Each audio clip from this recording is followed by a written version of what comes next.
Bonjour à tous, je suis Simon Pelletier et je suis diplômé de l'ENSTBB en 2017.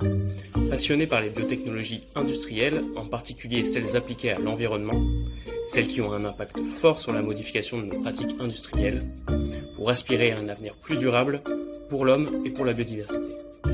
J'ai forgé mes compétences dans un environnement de PME, de biotech industrielle visant à substituer des produits issus du pétrole par des produits biosourcés. Je me suis très vite spécialisé dans le domaine de la fermentation, en R&D pour la production de biosurfactants, de probiotiques, d'ingrédients cosmétiques, agroalimentaires ou encore la recherche de nouveaux antibiotiques.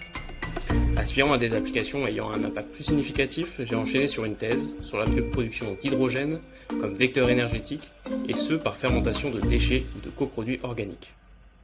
Enfin, j'ai rejoint l'aventure Dionymer en tant que premier employé de cette start-up qui casse les codes des biotechnologies traditionnelles. Je suis responsable de la fermentation. Me voilà de retour à l'école. En effet, notre société fut d'abord hébergée par l'ENSTBB, une collaboration indispensable qui nous a permis d'accéder à du matériel de pointe, et cela très tôt dans notre développement pour nous mettre sur les rails du succès.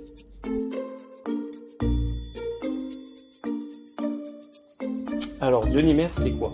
C'est une start-up bordelaise qui valorise des déchets organiques par fermentation pour la production de polymères biosourcés et biodégradables alternatifs au plastique pétrosourcé, le PHA.